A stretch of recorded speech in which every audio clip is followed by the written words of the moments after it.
Separation anxiety, I can talk this like for hours, right? But I like to say the prevention is always the best way to don't let your dog to pass that time that he gonna like be crazy and you can like and people like send me like some videos there and I can see their cameras like if I can see the dog like suffering like that, like spinning around, biting his tail, like digging all the time. It's something that separation anxiety and also like dogs like barking there all day long, like neighbors complaining, all of those things. So it's something that I say it all depends on each case, all depends on each dog. But when I have like when I have some situations that I know it could be right, like could be a lot of things, but one of the most things is the dog he doesn't know how to handle, how to be by himself because we are with the dog all day long. We are with the dog all the time, and this unfortunately this happens a lot with people who works from home, right? That they are like with the dogs 24 hours every day, and they need like one day to go to the office, and he needs to have a dog sitter.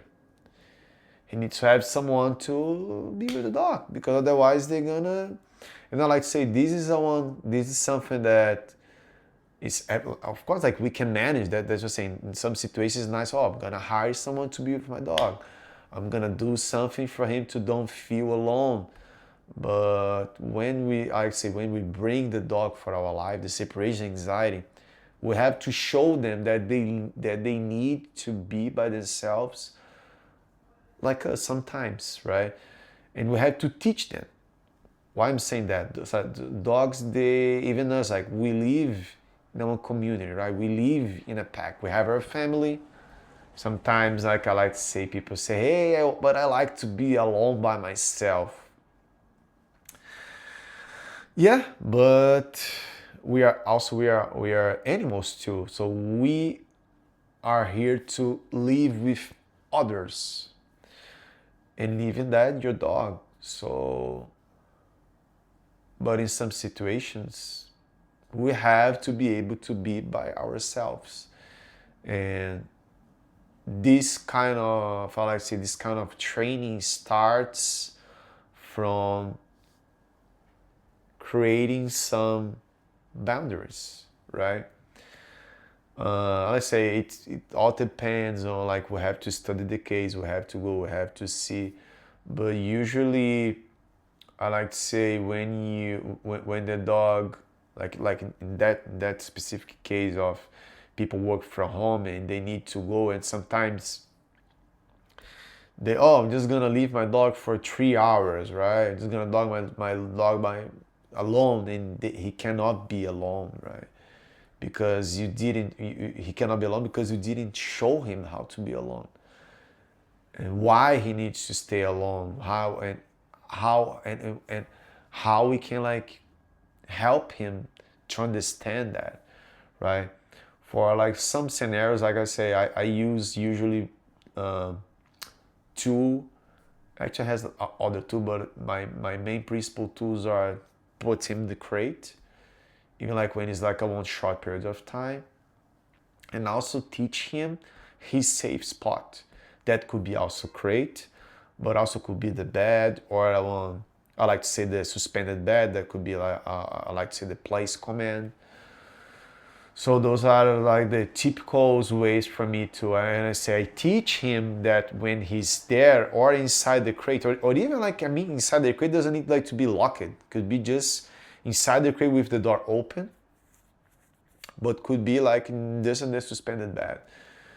Or I like to say when the dog's like following you all the time in your home, you just go to take a shower, he's like following you. You just go doing you just go to your bed and he just go sleep with you in the bed. So you don't have that time separate. So it's nice, I like to say it's nice for you to teach them scenes from their puppies. Hey, we have to have a break. And I say, oh, but when my dog is an adult and now I'm changing my life, I have to deal with that. For, of course, like, you of course you can call me, like it's gonna be my pleasure to help. But I say some tips for that is, it's like, I like to say it's never too late to teach a dog something new, right?